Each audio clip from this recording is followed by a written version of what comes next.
बुराई छोटी हो या बड़ी हो, हमेशा विनाश का कारण बनती है, क्योंकि नाव में छेद छोटा हो या बड़ा, वो नाव को डुबा ही देता है। जो होने वाला है वो होकर रहता है, और जो नहीं होने वाला वो कभी नहीं होता।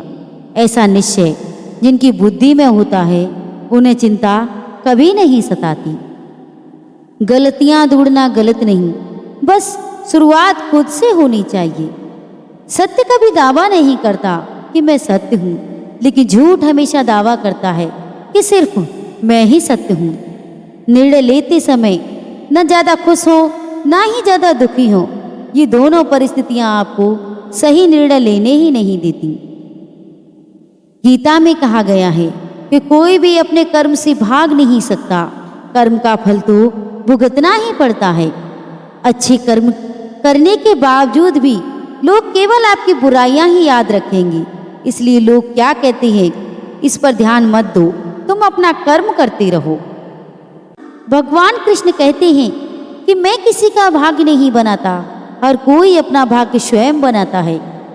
आप आज जो भी कर्म कर रहे हो उसका फल आपको कल प्राप्त होगा, और आज जो आपके पास है वो आपके द्वारा पहले किए गए कर्मों का फल है।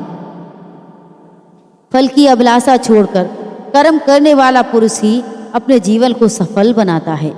इंसान हमेशा अपने भाग्य को कोसता है, ये जानते हुए भी कि भाग्य से भी ऊंचा उसका कर्म है जो स्वयं के हाथों में है। नकारात्मक विचारों का आना तय है, परंतु यह आप पर निर्भर करता है कि आप उन्हें कितना महत्व देते हैं। जो अच्छा लगे उसे ग्रहण करो, जो बुरा लगे उसका त्याग करो, फिर चाहे वो विचार हो, कर्म हो या मनुष्य हो। मैं भूत, वर्तमान और भविष्य के सभी प्राणियों को जानता हूँ, किंतु वास्तविकता में मुझे कोई नहीं जानता। जो पैदा हुआ है उसकी मृत्यु भी निश्चित है, जैसे जो मृत है उसके लिए जन्म। इसलिए जिसे बदल नहीं सकते उसके लिए शोक मत करो। जब भविष्य धुंधला पड़ने लग जाता है तब आपको अपने वर्तमान में ध्यान केंद्रित करने की आवश्यकता है। मनुष्य अपने विश्वास से निर्मित होता है, जैसा वो सोचता है वो वैसा ही बन जाता है। अगर आप अच्छा सोचोगे तो अच्छे ही बनोगे, लेकिन आप किसी गलत काम के बारे में सोचोगे जिससे आपको फायदा होता है तो आप गलत ही बनोगे। आत्मज्ञान की तलवार से अपने हृदय से अज्ञान के संदेह को काटकर अलग कर दो। उठो, अनुशासित रहो। मनुष्य को जीवन की चुनौतियों से भागना नहीं चाहिए, और ना ही भाग्य और ईश्वर की इच्छा जैसे बहानों का प्रयोग करना चाहिए। शिक्षा और ज्ञान उसी को मिलता है जिसकी जिज्ञासा होती है।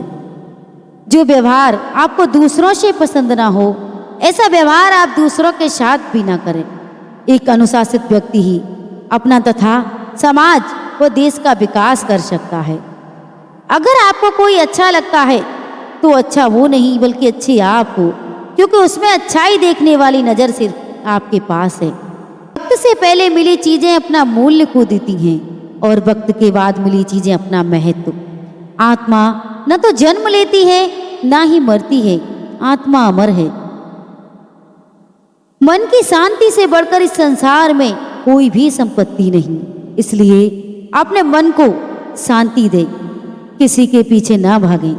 आपके पास जो है, जितना है उसी में खुश रहें। ये भगवान की मर्जी है, इसके आगे आप कुछ नहीं कर सकती। सिर्फ अपने कर्म अच्छे कीजिए, बाकी उस पर छोड़ दीजिए। अपने आप को ईश्वर के प्रति समर्पित कर दो, यही सबसे बड़ा सहारा है। जो कोई भी इस सहारे को पहचान गया वो डर और चिंता और दुखों से आजाद रहता है। निंदा से घबराकर कभी अपना लक्ष्य न छोड़ो, क्योंकि लक्ष्य मिलते ही निंदा करने वालों की राय भी बदल जाती है। जब इंसान अपने काम में आनंद खोज लेते हैं तब वे पूर्णता प्राप्त करते हैं। हमेशा संदेह करने पर खुद का ही नुकसान होता है। संदेह करने वाले व्यक्ति के लिए प्रसन्नता न तो इस लोक में है ना ही किसी और लोक में। जो पुरुष सुख तथा दुख में विचलित नहीं होता और इन दोनों में संभावित रहता है, वह निश्चित रूप से मुक्त हो जाता है। जिंदगी में हम कितने सही हैं और कितने गलत हैं, ये केवल दो लोग जानते हैं, एक परमात्मा, दूसरी हमारी अंतरात्मा। बिना किसी कर्म के किसी फल की आशा करना इंसान की सबसे बड़ी भूल है। मनुष्य अपने जीवन में जो भी कर्म रूपी बीज बोता है, भविष्य में उसी का फल उसे प्राप्त होता है। मैं श्रेष्ठ हूँ, ये आत्मविश्वास है, लेकिन सिर्फ मैं ही श्रेष्ठ हूँ, ये तो अहंकार है। क्रोध से उत्पन्न होता है, मोह से स्मृति भ्रमित होती है, स्मृति के भ्रमित होने पर बुद्धि का नाश होता है और बुद्धि का नाश होने पर मनुष्य नष्ट हो जाता है। जिस प्रकार सूर्य उगते ही अंधकार मिट जाता है, उसी प्रकार सही ज्ञान की प्राप्ति से अज्ञान का अंत हो जाता है। मेरा तेरा छोटा बड़ा अपना पराया मन से मिटा दो, फिर सब तुम्हारा है और तुम सबके हो। तुम इस धरती पर मेहमान हो, मालिक नहीं, इसलिए अहंकार छोड़ दो।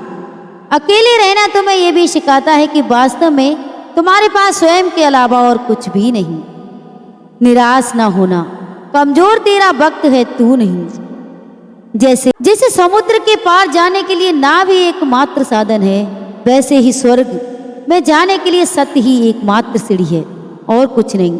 इसलिए अपने जीवन में हमेशा सत्य बोलें।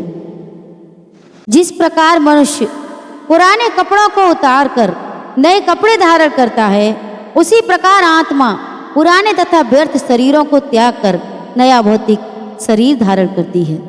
जो मनुष्य अपने कर्म फल प्रति निश्चित है और जो अपने कर्तव्य का पालन करता है, वही असली योगी है। मनुष्य अपने विचारों से ऊंचाइयों में भी हो सकता है और खुद को गिरा भी सकता है, क्योंकि हर व्यक्ति खुद का मित्र भी होता है और शत्रु भी। न तो ये शरीर तुम्हारा है, ना ही तुम इस शरीर के मालिक हो। ये शरीर पंच तत्वों से बना है, आग, जल, वायु, पृथ्वी और आकाश। एक दिन यह शरीर इन्हीं तत्वों में विलीन हो जाएगा। वह व्यक्ति जो अपनी मृत्यु के समय मुझे याद करते हुए अपना शरीर त्यागता है, वह मेरे धाम को प्राप्त होता है और इसमें कोई संशय नहीं है। किसी का अच्छा ना कर सको तो किसी का बुरा भी मत करना। चुप रहने से बड़ा कोई जवाब नहीं और माफ कर देने से बड़ी कोई सजा नहीं। वृंदावन की एक गाय को पीछा करते हुए शेर घेर लेता है। गाय किसी प्रकार बचते बचाते एक मंदिर के पीछे छुप जाती है। शेर ढूंढता हुआ वहां भी पहुंच जाता है। जैसे ही खाने के लिए आगे बढ़ता है, गाय रोते हुए कहती है, मुझे कुछ समय दो, मैं अपने बच्चे से मिलकर आती हूँ, फिर मुझे तुम खा लेना, मैं स्वयं लौट कर आऊँगी, यह वचन देती है। गाय ने ऐसा ही किया। वह अपने बच्चों और परिवार से मिलकर मंदिर के पीछे पहुंच गई। शेर ने देखा कि गाय अपने वचन के अनुसार आ गई है। वह खाने के लिए आगे बढ़ा। वैसे ही एक वृद्ध आ गया और गाय के बदले स्वयं को खाने के लिए कहता है। शेर कुछ विचार करता है।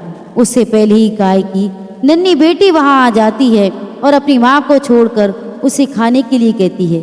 शेर के सामने 3 चारा था, किसे खाए इसका विचार कर रहा था। तभी दौड़ते हुए कृष्ण वहां आ गए और उन्होंने गाय के वचन निभाने पर उसे पुरस्कार स्वरूप जीवन दान देने के लिए कहा। नन्ही गाय जो अपनी माँ को बचाने के लिए स्वयं काल के मुंह में जाने को तैयार थी, उसने नहीं खाने के लिए कहा। साथ में वृद्ध आदमी जिसमें शेर से लड़ने और मुकाबला करने की साहस नहीं था, ऐसे मनुष्य को खाकर क्या फायदा।